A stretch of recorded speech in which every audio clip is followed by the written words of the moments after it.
In the quiet town of Toledo, Ohio, there lived a girl named Emily Carter. She was born into a world that didn't have much to offer. Her father had left when she was 5, and her mother, Linda, worked double shifts at a local diner just to keep the lights on. Their small apartment had cracked walls, a leaky ceiling, and a broken heater that struggled every winter.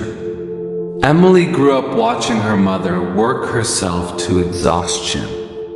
Every morning before school, she would pack her mother's lunch in a brown paper bag, kiss her on the cheek, and whisper, "Someday, Mom, I'll make life easier for you." Her mother would smile softly and say, "I know you will, sweetheart. Just don't stop believing." Emily didn't have fancy clothes or expensive shoes. She wore hand-me-downs from neighbors and did her homework by candlelight when the power got cut off. Other kids at school laughed at her old backpack and called her the poor girl. She pretended not to care, but at night she cried quietly into her pillow. Despite everything, she had a fire inside her. Emily loved drawing and sketching. She used to collect scraps of paper from trash bins and draw designs, clothes, handbags, shoes. Her dream was to become a fashion designer one day. But every time she told someone about it, they'd laugh. "People like us don't own fashion brands," her mother's friend once said. "We just work for them." Those words hurt, but they also became fuel. When Emily turned 16, she got a part-time job at a thrift store. She sorted clothes, folded them, and cleaned the aisles. She watched how people loved finding something unique, something with a story. One day, while cleaning, she found a beautiful leather jacket that was torn at the sleeve. Most workers would have thrown it away. But Emily took it home, stitched it carefully, added a few painted designs, and made it look brand new. The next day, she wore it to work. A customer saw it and asked, "Wow, where did you get that jacket?" When Emily told her she had designed and painted it herself, the woman offered to buy it for $40. Emily was shocked. That was almost her entire day's wage for one jacket. That night she couldn't sleep. She kept thinking, maybe I can do something with this. With her next paycheck, Emily bought a few used jackets from the thrift store, washed them, painted them with creative designs, flowers, city skylines, powerful quotes, and sold them to her coworkers. Within a month, everyone in the neighborhood was talking about the art jackets made by the thrift store girl. At 18, Emily graduated high school but couldn't afford college. Her mother told her to apply for jobs, but Emily had a vision now. She wanted to build something of her own. She started her small business right from her bedroom. She named it Redesigned by Emily. She used social media to post her creations. Her phone was old and cracked, but she made it work. She would wake up at 5 a.m., paint designs before work, then package orders late into the night. For months, she barely sold anything. Sometimes no one would order for weeks and she'd start doubting herself. "Maybe everyone was right," she whispered one night. "Maybe girls like me don't make it." Her mother hugged her and said, "Emily, success takes time. Remember, flowers don't bloom in a day." That one line kept her going. Then one day, everything changed. A popular fashion blogger visited the thrift store where Emily still worked. The blogger noticed Emily's jacket and asked about it. Emily told her she designed it herself. The blogger took a picture, posted it online, and tagged Emily's small account. Within hours, Emily's phone exploded with messages. People from across the country wanted to buy her jackets. She received over 200 orders in a week.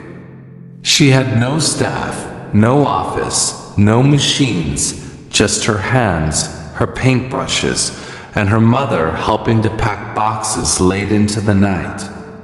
Emily turned their tiny kitchen into a workspace.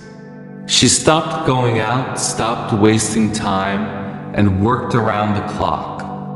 She wrote personal thank you notes in every package because she wanted customers to feel special. By the end of that year, she had saved enough money to rent a small studio, barely 300 square feet. But to her, it felt like a palace. She kept growing slowly. She didn't chase trends. She stayed true to her style, clothes that told stories, full of art and emotion. Her brand became known for turning secondhand clothes into something new and meaningful. People started calling it wearable hope, but success didn't come without challenges.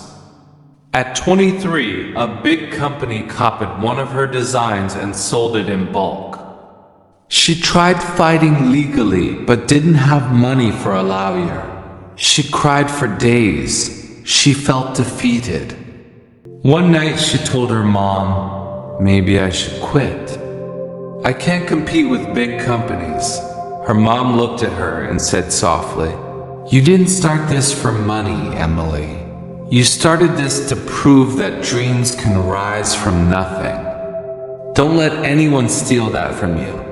Those words reignited her spirit. Emily made a public post online, explaining how her design had been stolen and how small creators were often crushed by big brands. The post went viral. Thousands of people supported her and ordered directly from her store. Major news outlets featured her story. Overnight, she became a symbol of creativity and courage. By 26, Emily had a team of 10 women, all from struggling backgrounds, working with her. She taught them how to paint, design, and believe in themselves. Her company grew from selling online to opening a boutique in downtown Chicago. Celebrities began wearing her jackets. She was invited to talk at fashion events and schools, inspiring young girls who once thought success was out of reach. At 30, Emily Carter became the CEO of her own sustainable fashion company, now renamed Carter & Co. Designs. The same girl who once painted on used jackets was now signing contracts with eco-friendly fashion houses and donating a portion of her profits to help women start small businesses. When a reporter asked her, "What kept you going when everything looked impossible?" she smiled and said, "Because I never wanted my story to end with 'she gave up.'" She went back to her old neighborhood, to the thrift store where it had all started. She met a young girl folding clothes behind the counter, looking tired and hopeless. Emily handed her one of her brand's jackets and said, "You see this? I made this once when I thought I'd never make it. But dreams don't care where you come from, only how far you're willing to go." The girl looked at her with shining eyes and whispered, "I remember that." Emily walked out, tears in her eyes, thinking about how her mother used to tell her, "Flowers don't bloom in a day." She finally understood. The flower she had become took years of struggle, pain, and belief to bloom. Her story spread across America, a symbol of resilience, hard work, and courage. People who had once laughed at her name now wore her designs proudly. Emily Carter wasn't just a designer anymore. She was proof that dreams can grow even in the poorest soil. Her journey teaches one unforgettable lesson. You don't need wealth to begin. You need vision. You don't need a degree to succeed. You need discipline. And no matter how poor, broken, or small your beginnings may be, you can still build an empire with belief, patience, and heart. Because just like Emily Carter showed the world, the ones who start with nothing often create everything that matters.